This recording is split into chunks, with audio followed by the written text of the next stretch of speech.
Bonjour, bonsoir nos internautes. Bienvenue à cette émission chrétienne Gloria Dei que nous avons le plaisir de vous présenter sur notre site jerichovivo.com, site où ezali ya mosali na Nzambe Kadis, na nzela na ende Nzambe ataki loboko, tina na kolendisa bana nae. Alors balandi ya Jericho Vivo, lelo tozali kolobela o etali la séparation de l'homme envers Dieu emmène à la mort.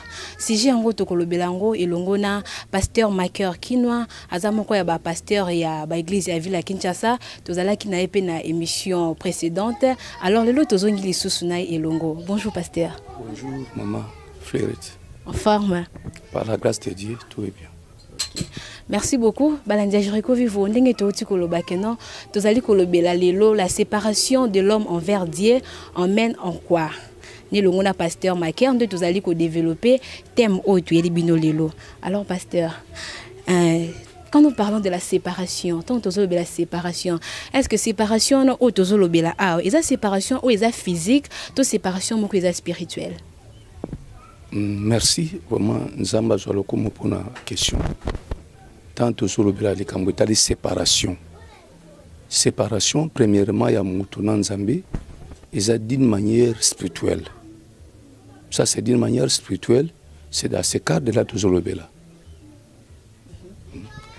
Merci beaucoup, pasteur. Alors, comment un homme peut se séparer de Dieu? Et comment ni mutu a se séparer de Nzambe? Mutu akoki ko séparer na Nzambe to ko kapana Nzambe na moment oyo akoyi kati ya lisumu to kati ya désobéissance a to si Nzambe te. Donc dès que to si Nzambe te, boza ko kapana Nzambe. C'est ça, parce que le fait que déjà oza kati ya péché, selon la Bible dit que tous son péchés sont séparés de Dieu, sont privés plutôt de la gloire de Dieu. Quand tu es privé de la gloire de Dieu, signifie que tu es séparé de Dieu. Tu n'es pas ensemble avec Dieu. Et l'exemple, il y a tant d'exemples, même dans la Bible. On peut lire même la Bible, parce que la Bible est notre témoin plutôt, et c'est la référence par excellence. Si on peut lire la Bible, je crois. Oui, on peut. Merci. J'aime mieux la Bible. Dans le livre de Genèse, ce sont nos références, ce sont nos exemples et ce sont nos ancêtres, je peux dire ça. Genèse chapitre 3, verset 1, on peut descendre. Le serpent était le plus rusé de tous les animaux des champs que l'Éternel Dieu avait fait. Et lui dit à la femme, Dieu a-t-il réellement dit, vous ne mangerez pas de tous les arbres du jardin? La femme répondit au serpent, nous mangerons de tout fruit de l'arbre du jardin, mais quand au fruit de l'arbre qui est au milieu du jardin, Dieu a dit, vous n'en mangerez point, et vous ne toucherez point, de peur que vous ne mouriez. Alors, le serpent dit à la femme, vous ne mourriez point, mais Dieu sait que le jour où vous en mangerez, vos yeux souffriront et que vous serez comme de Dieu, connaissant le bien et le mal. La femme vit que l'arbre était bon à manger et agréable à la vie, qu'il était précieux à ouvrir l'intelligence. Elle prit de son fruit et en mangea. Elle a donné aussi à son mari qui était auprès d'elle. Et il en mangea. Les yeux de l'un et de l'autre s'ouvrirent. Ils connurent qu'ils étaient nus. Ayant conçu des feuilles de figuier, ils s'enfuirent de ceinture. Alors, ils entendirent la voix de l'Éternel, Dieu qui parcourait les jardins vers le soir. Et l'homme et sa femme se cachèrent loin de la face de l'Éternel Dieu, au milieu des arbres du jardin. Mais l'Éternel Dieu appela l'homme et lui dit, où es-tu? Où es-tu? Il répondit, j'ai entendu ta voix dans le jardin et j'ai eu peur parce que je suis nu. Je me suis caché et l'Éternel Dieu dit, qui t'a appris que tu es nu? est-ce que tu as mangé de l'arbre donc que je t'avais défendu de manger? L'homme répondit, la femme que tu as mis auprès de moi m'a donné de l'arbre et j'en ai mangé. Et l'Éternel Dieu dit à la femme, pourquoi as-tu fait cela? La femme répondit, le serpent m'a séduit et j'en ai à manger. Amen. Amen. Tu vois, les jours où Adam et Ève ont pris les fruits de l'arbre que Dieu avait défendu de manger. Et là, on est comme les bangos. Dès que balié, baké ko découvrir même makambo bango ba yité na vie. Et makambo ne sali bango ke et comme ça bango musika ya nzambe. Bako ko sala pena nzambe sute. Bazaki n'attend ce que pousse à pena nzambe te parce que attitude pe lolenge o bango bazaki et bandi ce ko kokate po bazala pena nzambe. C'est ça la séparation. Voilà. Merci beaucoup pasteur. Alors, tant que muta se séparé na nzambe, ni ne ko la ina sima. Muta za susu na en contact na nzambe te. Selon la Bible, Mukanda Tuchukotanga balobi boy. Dieu avait défendu à Adam que mbuma oyo kolia ti. Mbuma oyo mokolio kolia ogokufa. Aujourd'hui, si nous voyons la mort, c'est tout le monde a souffrance, tout le monde a maladie, et il y a suite à quoi? Il y a désobéissance ou etindi bisoto kapwana nzambe. Le fait que au désobéir devant nzambe, au kaboni na nzambe directement, na moment wana, aux asus na sous la protection nzambe te. Et gotinda yo kufa. Non seulement liwa, les souffrances oyo les tomona, et il y a partir des obéissances, à partir de la séparation, il y a mutu na nzambe. Donc aux amusika ya nzambe, ezo benda katambiso ba maladie, et benda katambiso souffrance, et benda katambiso kufa. Kufa. La mort est là. Et à part la mort, même tout ce que nous sommes en train de vivre aujourd'hui, aujourd'hui, on va souffrir peut-être stérilité, tant de maladies incurables, tant de même autant de phénomènes, il y a toutes sortes de spiritualité, de phénomènes, de mari, femme de nuit. Ça vient suite à quoi? Il y a désobéissance, la séparation dans l'âme. Parce que la Bible dit, dans le livre de Romains, chapitre 3, la Bible dit, car tous sont péchés et sont privés de la gloire de Dieu. Ils sont gratuitement justifiés par sa grâce et par les moyens de la rédemption qui est en Jésus-Christ. Baye Kolobalisus dans Romains toujours, chapitre 6, verset toujours 23, Balobiboui, car le salaire du péché, c'est la mort, mais les dons gratuits de Dieu, c'est la vie éternelle en Jésus-Christ notre Seigneur. Donc quand tu te sépares de Dieu, parce que dans le sens normal, séparation, ils appellent désobéissance. Mouta désobéir, ils mangent aussi à péché, mouta kouy katalisu munanzambe, liboso nzambe, ezalo la kabone nanzambe. Gloire ya nzambe ozasu penayoti. Protection ya nzambe ozasu penayoti. Okozala donc musika ya nzambe par rapport à la vie ya bunzambe ngezalelaka. Et la Bible dit que le salaire de celui qui est séparé de Dieu, c'est la mort. C'est la mort. Quand tu te sépares de Dieu, c'est la mort. Là, la mort en général, parce que ce n'est pas la mort spirituelle seulement, même la mort physique. Parce que avant tout, il y a kukufa na nzoto, na kukufa na molimoti. Molimusuke kufi. Nyonso ya yo pe kufi. Et tant que nyonso ya yo kufi, ezotinda nini? Lobi maladie kokota katsa yo, na ba souci, na ba problème. Après malade so ekoti. Et obendani, et botani.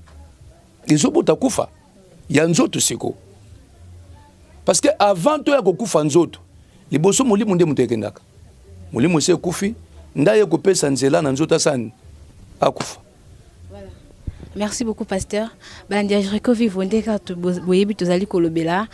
désobéissance de Dieu amène aussi à la mort. Alors, pasteur, vous venez de dire que la désobéissance de Dieu amène à la mort.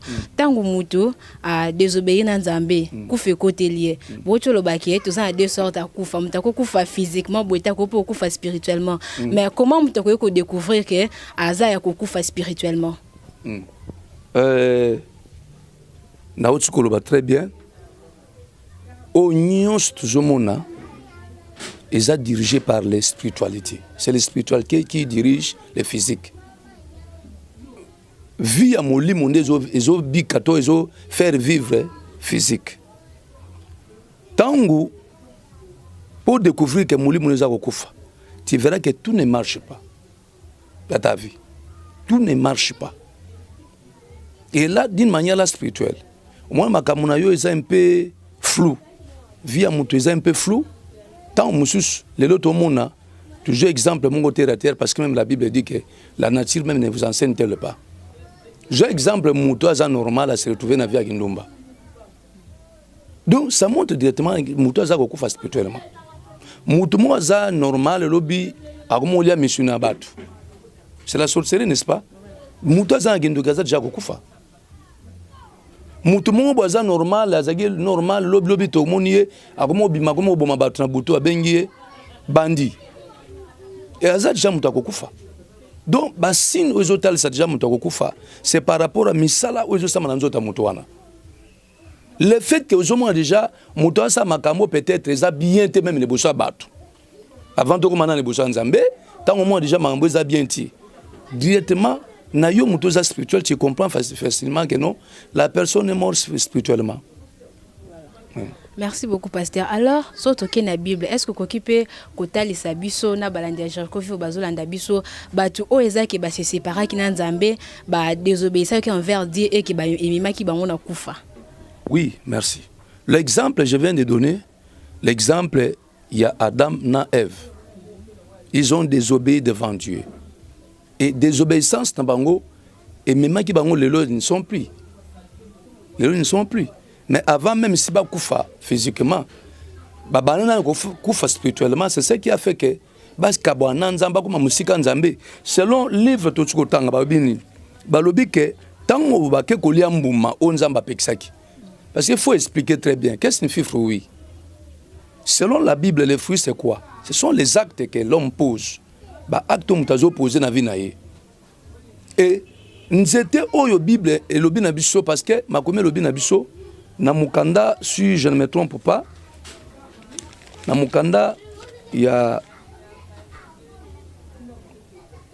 Matthieu chapitre 15 verset 20 chapitre 7 plutôt verset 15 ba lobi boui. Gardez-vous des faux prophètes, ils viennent à vous à vêtements de brebis, mais au-dedans, ce sont des loups ravisseurs. Vous les reconnaîtrez à leurs fruits. Cueille-t-on des raisins sur des épines et des figues sur des chardons? Tout bon arbre porte de bons fruits, mais les mauvais arbres portent de mauvais fruits. Un bon arbre ne peut porter de mauvais fruits, ni un mauvais arbre porte de bons fruits. Tout arbre qui ne porte pas de bons fruits est coupé, jeté au feu. Donc, nous étions, et ça image d'une personne. Et le fruit, et ça misala ou et ça makata mutuana. Nzambe tanga mande ko ebisa ngo ke bo simba mbuma ya nzete ou eza na katikata jardin te. Dieu faisait allusion de quoi? Il y a message. Bo yoka message ya mutu musu te si ce n'est que o inga nzambe na pesi bino. Parce que peut-être les gens, les autres jours, banzete, moi, bamsou d'interprétation, oh, c'est que Ève na nyoka, basaki rapport sexuel. Ce n'est pas ça. Ça, c'est un message que Ève a reçu de la part du serpent. A joué message moussous, a joué matéya moussous. Et ça matéya ou a habitué à koyoka. Mais moukolo ou a koyoka matéya moussous. Ou a zagi en dehors de Nzambe, n'est même désobéissance. Et même désobéissance. Et même koufa, et même séparation d'ensemble, et même toutes sortes de difficultés.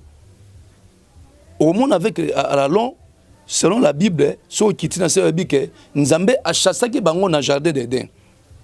Baba na soko san ko cultiver nini mabele. Et pourtant ba ke ko sa musala o ba yagi habitué ta ko sala. Et au monde loin de là, et loko via séparation ya bango na Nzambe. Et il y a poussé bango, baluka même appui musus ou ezagi en dehors en Nzambe. Baki koluka soutien musus ou ezagi en dehors en Nzambe. C'est pourquoi nous avons la Bible dit que tant que gloire ou ebane ko zipa bango ya Nzambe ezaki sous-sauté va se retrouver ni. Or la nudité ici signifie quoi?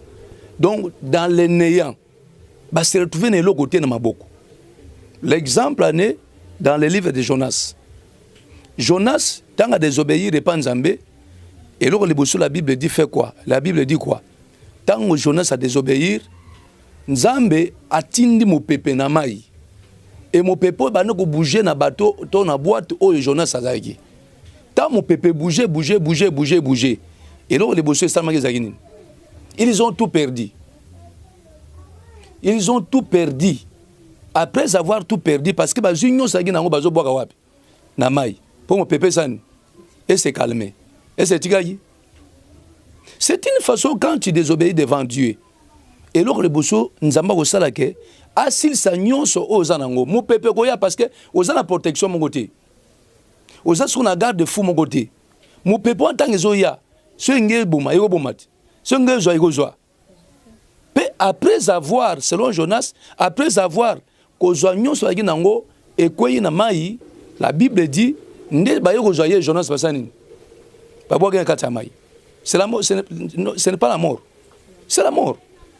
Okweyi na mai no zakaka na mai, oke kokota sur na kata libumu ya nani? Yambisi. Donc c'est ça, c'est la mort. Donc mutakufi double spirituellement, physiquement. Oh, c'est ça. Voilà. Merci beaucoup, pasteur. Question mususu to kende mo mpanzi Adana Eve ndongo uti kolobela. Alors Adana Eve tango ba se séparer ki na Nzambe. Est-ce que ils ont eu le temps de faire la réconciliation? Est-ce que ba se réconcilier ki pe na Nzambe? Souvent na kati ya vie, c'est Dieu comme il est miséricordieux, yende mutamema toujours réconciliation. Mais moutou naturel, il n'a pas cette capacité à faire des choses, mais ceux qui n'ont pas bengi. Comme dit la Bible, que ceux qui n'ont pas bengi, personne n'a pas naïe. Dieu, dans na bunzambe naïe, alukaki a zongi sa moutou, les bosso naïe, a aidé, a longolaye katia difficulté, katia passe. Moutou tanga moni a koué katia mbeba. Bible boyoka. Les yeux de l'un et de l'autre souffrirent. Ils connurent qu'ils étaient nus. Ayant cousu des feuilles de figuier, ils s'enfuirent de ceinture. Bake kuluka makasa, kwezi pabango. Tabango que protection nzambe ya sauté. Ba comprendre batika na lokote. Batika le vide. Beaucoup de serviteurs de Dieu vie à désobéissance. Ils ont péché devant Dieu. Gloire et Nzambe za sur quatre bangote, baki koluka soutien hier. Miso akoti bonganga bakoti loge pour chercher à ce que babanda ko démontrer comme si la gloire de Dieu or ce n'est pas la gloire de Dieu. Comme si la puissance de Dieu or ce n'est pas la puissance de Dieu. Le tellement à quoi il a péché, Dieu devient maintenant loin d'eux. Nzamba comme musika na bango. Et le kol Nzamba comme musika na bango, yazo luka toujours à garder toujours attitude naïe, à garder toujours le kum. A garder toujours gloire à Zanango. Mais quoi puissance en Nzambe sur quatre naïté à Osan. A qui Luka soutient hier. C'est comme Adam na Ève. Tant ba monique ba koi kata péché, baza sous na présence en Nzambete, baza sous na nguya Nzambete, tala ba ki Luka le kasa. O bazobo sa le kasa oyo soki moye beti makase Osan. Et oka. Et tant que kaoki protection ya soutien. Mais Nzambe comme azaka Nzambe na bolamu na ye na bunzambe na ye habité na kotika moto na sali na image pe ressemblance tanga na etaoti funa zongisa ye mage tu asali erreur mage tu asali mabe na zongise lisusu pe nanga na pese même lisusu moi esengo wana. Qu'est-ce que Dieu a fait? Ake ko bomanyama aji posa nyama a protéger bango.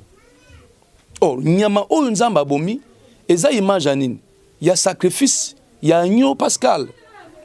Quelle image de Jésus-Christ qui a été sacrifié pour être bison ensemble tous à réconcilier. Parce que selon la Bible, dans le livre d'Éphésiens chapitre 2, verset 11, la Bible dit quoi? Éphésiens chapitre 2, verset 11. C'est pourquoi, vous autrefois païens dans la chair, appelés incirconcis par ce qu'on appelle circoncis, qui le sont à la chair par la main de l'homme.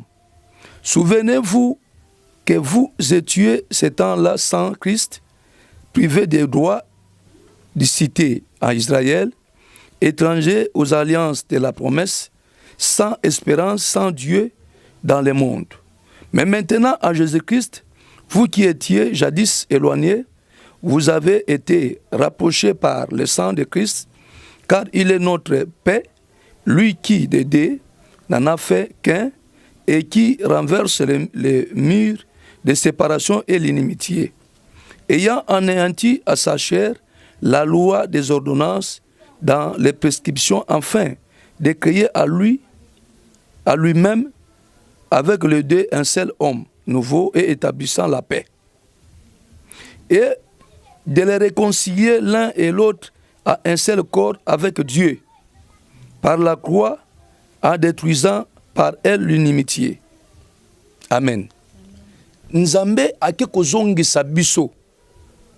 Azongisi biso to zonga to se réconcilier na ye na nzela ya Christ.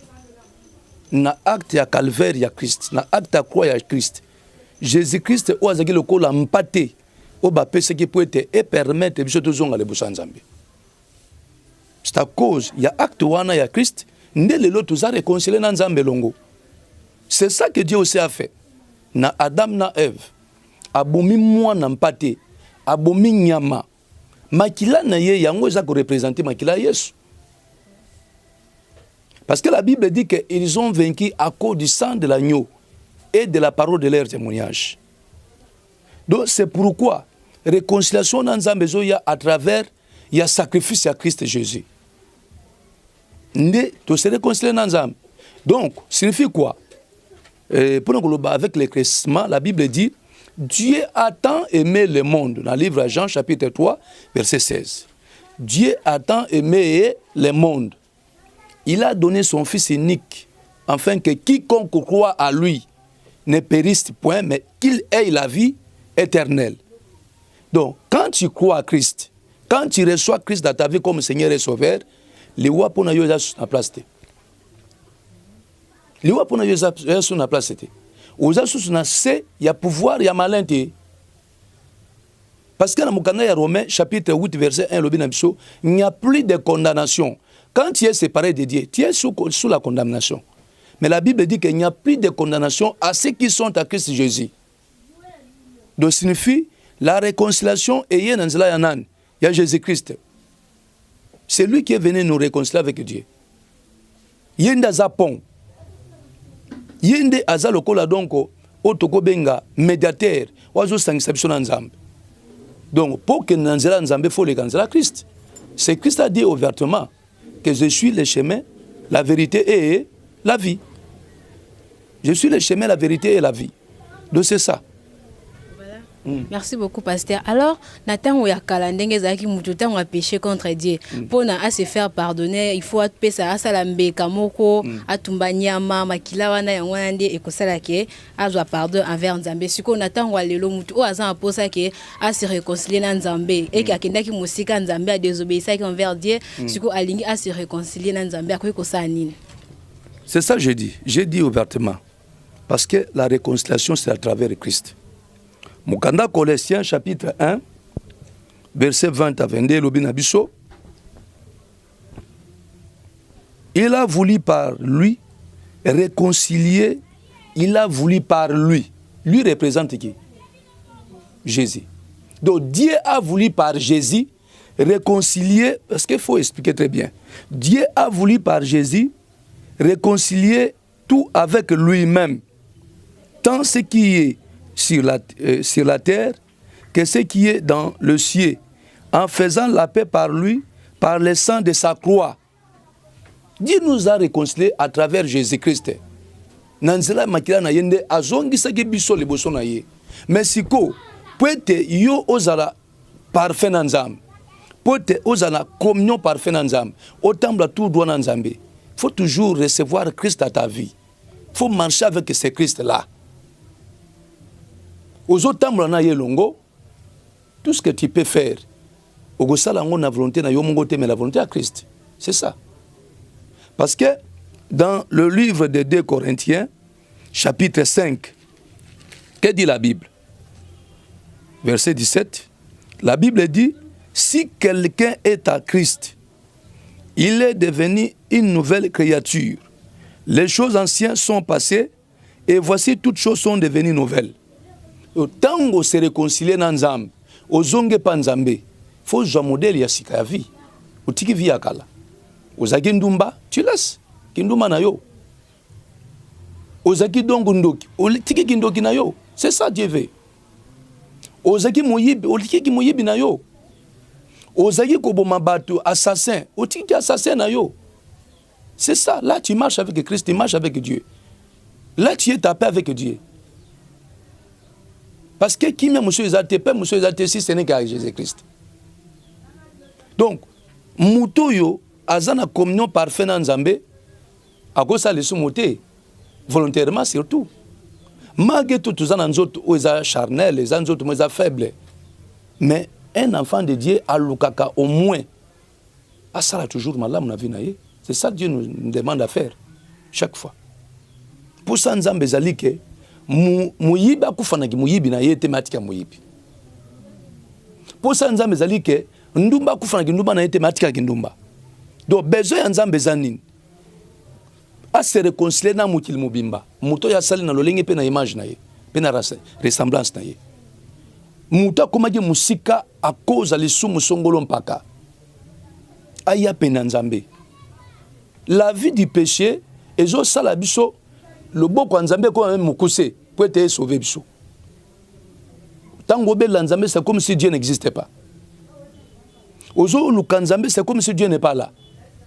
C'est ça la Bible dit dans le livre d'Isaïe chapitre 59 verset 1 que la main de Dieu n'est pas courte pour sauver, ni son oreille n'est pas trop dure pour entendre nos voix, mais ce sont nos péchés qui l'empêchent de nous écouter.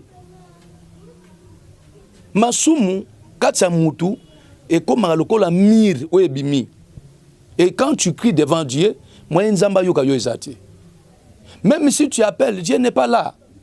Parce que mire ebimeza lo kwande tozana ndako awa. Mutaza libanda zo benga fleurette. Mais quelque part au monde nango un peu étrange, mutanga benga mutana zo benga fleurette. Pesa ngalipa. Même sous en lipa ko pesa ndeni. Mutana zo mona na misute. Mutwana bozabo, oyebi peut-être tant que je vois. Mais tu ne comprends même pas. Lipa on ko pesa ye. C'est même comme Dieu.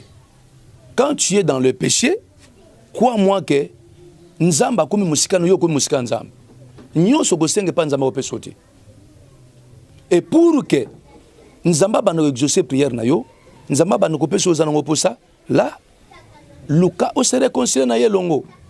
Chercher ce que Dieu cherche dans ta vie. Et là, tu vas directement dans mon canal de Deutéronome. Et l'obéi na biso boy, à ce qui concerne l'obéissance. Deutéronome et l'obéi boy. Deutéronome chapitre 28, verset 1. Le qui dans sa Bible, si tu obéis à la voix de l'Éternel ton Dieu, en observant et en mettant en pratique tous ces commandements que je te prescris aujourd'hui, l'Éternel ton Dieu te donnera la supériorité sur toutes les nations de la terre. Et voici toutes les bénédictions qui se répandront sur toi et qui seront ton partage. Lorsque tu obéis à la voix de l'Éternel ton Dieu, tu seras béni dans la ville et tu seras béni dans les champs. Les fruits de tes entrailles, les fruits de ton sol, les fruits de tes troupeaux, les portées de ton gros et de ton menu bétail, toutes ces choses seront bénies. Amen. Nzamba lobiboui.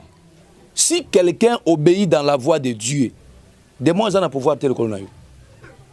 Mais là, tu vois beaucoup de chrétiens, à Priaganaye, mais de moins à Finaye Kingo. Et ça, tu peux expliquer. Moutoza chrétien. Parce que chrétien signifie quoi? Christ en nous, n'est-ce pas? Quand on a Christ 400 signifie chrétien. Bosco Moutaza na Christ 4 na ye, est-ce que un démon akoya simanjot na yo? Quand il y a tant muta koyi katia lisum au kabwana nzambe au komi na se ya pouvoir ya Satan. Et Satan maintenant qui domine dans ta vie. Tu comprends maintenant? Là Satan est en train de dominer dans ta vie. Mais nzamba yibsi bisoboy que soko tosi malobana ye o che yango kata misala o bandi pe kotanga ngo butu moi. Nzamba lobi akopesa yo bokonzi likolo mabota nyonsa mokili mobimba. Wana tanga loba mabota nyonsa mokili mobimba na besprit o ezakata monde ekozana sa pouvoir na yo. Na puissance nyonsa ezakata mokili oyo en dehors ya nzambe to ya Jésus. Ekozana sa pouvoir na ezasa makolo na yo. Mais quand tu n'obéis pas, c'est ça l'inverse. Quand tu n'obéis pas, pouvoir ya mokili ezashiko likolo na yo. Je ne sais pas là si on se comprend facilement. C'est ça. Donc quand tu n'obéis pas, qu'est-ce qui viendra sur toi? La malédiction et non la bénédiction. Parce que Wanasko Bakumengo toujours les mêmes livres. Il y a Deutéronome 28 au bandit 15. Mais si tu n'obéis pas, si tu n'obéis point à la voix de l'Éternel ton Dieu, et tu n'observes pas ses commandements, et tu ne mets pas à pratique tous ces commandements et toutes les lois que je te prescris aujourd'hui, voici toutes les malédictions qui viendront sur toi et qui seront ton partage. Donc tu comprends maintenant. Quelqu'un qui est maudit, sa vie est comment? Vie à moutaza sur la malédiction, et sa vie en dehors. Malheureux, souffrant, à gémir à tout moment. Et quelque part, la malédiction au balo de la chose sous l'esclavagisme du diable. Un esclave a en liberté mon godonko limité. Merci. Okay. Ouais. Merci beaucoup, pasteur. Namoni peut te communiquer comme presque na suka émission na biso. Alors pasteur olobini ni message ni ozopesa na balanzo baza kolanda biso mutu o peut-être azomona ke aza musika nzambe azomona ke ase séparer déjà na nzambe mais azoyebati akobanda ndenge nini ko tia réconciliation ezonga entre ye na nzambe message ni ozopesa na bana nzambe balandi biso ezake baza ba problème. Merci. Dieu est amour. Nzambe loko aza bolingo. Benge miséricordieux, là en colère et plein à bonté. Ceci en Zambé, zali neme yo musala nzambe. Oso côté déjà banda comme moi mabe. Yo moi en Zambé au vide na yo comme déjà je basute au salanine. Mais la grâce de Dieu est encore là pour toi. La grâce de Dieu est permanente pour toi. Ceci en Zambé za pousse na penaye. Ceci en Zambé zali autant monaye longo pour te sauver ce que tu cherches. Dieu peut te donner si tu te rapproches tout près de lui. Si tu commences maintenant à marcher avec ce Dieu-là, à couper son nyos. Ozo souffrir peut-être la maladie. La Bible dit qu'il y a quelqu'un qui a passé à la croix de Golgotha, a memaki bokono na biso maladie na biso, pour être biso to jalobiko. Yo peut-être zakat il y a vie. Je ne sais pas moi, il y a possession démoniaque. La délivrance appartient toujours à Jésus-Christ. Il est là pour toi. Il est capable à tout et pour tout. Tout ce que nous peut avoir besoin, on peut avoir besoin plutôt. Surtout que panzambo wana kopé sabisango. Oh, zoluka peut-être, ba monsieur luka libala, je ne sais pas, ba luka ngondeni. Mais mariage est une institution divine. C'est Dieu qui donne ça. Mais l'essentiel que tu marches correctement avec ce Dieu-là. Sotambula malamu na nzambe. Abandonne ba vie ya kala. L'amour de Dieu est là devant toi, est là tout près de toi. Otiki ba voix ya mabe. Nguya utare pas Yesu Masiya. Yesu ne mutape sanguya. Mukile ko pesa nguya te. Nganga ko pesa nguya te. Magicien ko pesa nguya te. Nguya au magicien zo pesa un peu limité. Et d'ailleurs, il y a peso ye mungazangi. Yo mona okepa nganga, a peso kisi ya mbongo. Mais otalenda ko na rien. C'est pourquoi je t'appelle yo mwana nzambe. Ya ko zonga liboso nzambe. Ya ko se réconcilier na nzambe. Ya ko recevoir encore une fois Christ dans ta vie comme Seigneur et Sauveur. De laisser que ta vie plutôt, est à la dirigée par lui, le seul et le vrai Dieu.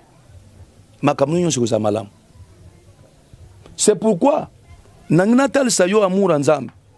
tala Adam asali mabe na Eve mais nzamba atikaki bango ndenge wana te po tala po yeba ke nzamba aza bolingo. La Bible dit quoi? Toujours dans Genèse chapitre 3 verset 21, la Bible dit l'Éternel Dieu fit à Adam et à Ève sa femme des habits de peau et il les revêtit. Nzambe aza bolingo atali mabe o bango basaliti babite lokola nsaki mutu na image nanga pe na elilingi nanga na ko perdre yebo eti ake azongeli bango abomi mwana mpate azui poso ya nyama alatisi bango comme protection alongoli bango makasa oyo balataki parce que image ya makasa eza nini ezolakisa pase nganga salaka nini mingi banzete.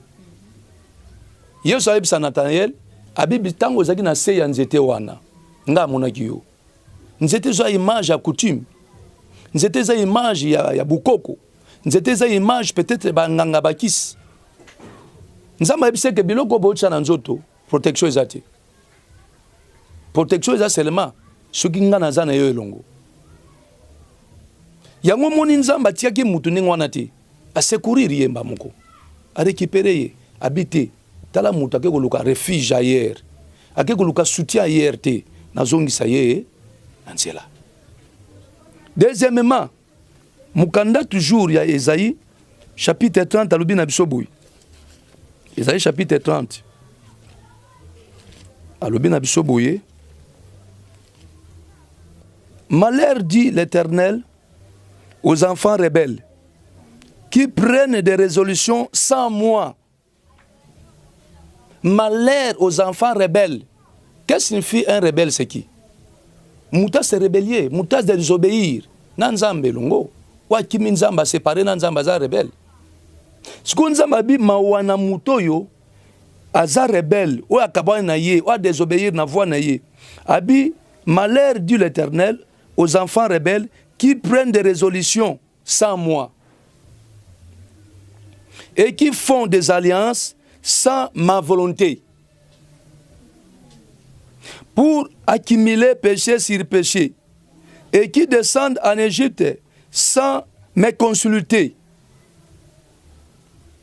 pour se réfugier sous la protection de Pharaon et cherchent un abri sous l'ombre de l'Égypte. La protection de l'Égypte de Pharaon sera pour vous une honte. Balobil Soboye, je me suis un peu, sera pour vous une honte, et l'abri sous l'ombre de l'Égypte une économie. Déjà, ces princes sont à Tchoan, et ses envoyés ont atteint Anne. Tous seront confis au sujet d'un peuple qui ne leur sera point utile. Amen. Au monitant to luka, les sungi ya batu, to ya banganga. Ezo ben de la biso son na kati na biso. To mo basala nzambe lelo na gishase belé. Tango azwaki kisu nanga tozaki te. Mais mukolo ezo bima na miso batu mato ya batu. Ezo sala nini na batu wana. E commission. Et tala lelo ba ministère basala nzambe belé na kati ya Kishasa, na ville ya Kishasa. Eza ko s'affaiblir toujours, les autres qui t'anassent. C'est pourquoi la Bible dit que vous connaîtrez la vérité et la vérité vous affranchira, vous rendra libre. Vous comprenez? Tant que la vérité y est, et la vérité est la lumière tout le monde. Et là, tout le monde a une clair. Mais ceux qui, une fois que la lumière, tout zipi banda ou tout kanginda koyo, et comme moulili, c'est ça. C'est pourquoi la vérité, c'est Christ. La vérité, c'est la parole de Dieu, c'est Christ Jésus. Yesu soka ye kata mutu ache lumière dans makamu nyonso. Même o ezaki mabe ko mona ngo facilement. Merci. Ok, merci beaucoup pasteur. Alors Balandia Jericho vivo ndeka to te ko lobaki o ezaki dernière question. To komi na biso na suka émission na biso, to pesi merci mingi na pasteur Maker pour na ko répondre na invitation na biso et puis pasteur so ko pesa contact na bato ko benga yo so ki baza na posa nao. Merci. Les bosso na remercier aussi Balandia Jericho vivo. Manzambe nanga azala favorable plutôt na mutu nyonso azolanda émission oyo.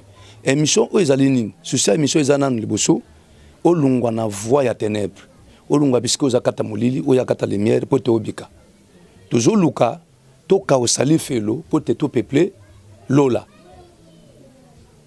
bato za kata molili bato za kata difficulté peut-être aux ana posa ya lisungi ya aide nzambe parce que ngapena za nga simple instrument mais muta ko sala nyonso za nzambe za Yesu Masiya contact na nga ezali 00 243 81 53 094 33 00 243 90 10 97 232. Jésus-Christ a ça en œuvre. Merci beaucoup. Dès que nous sommes arrivés à la fin de notre émission. Alors, Topesi, merci Pena Papa Kadis Diakanoa.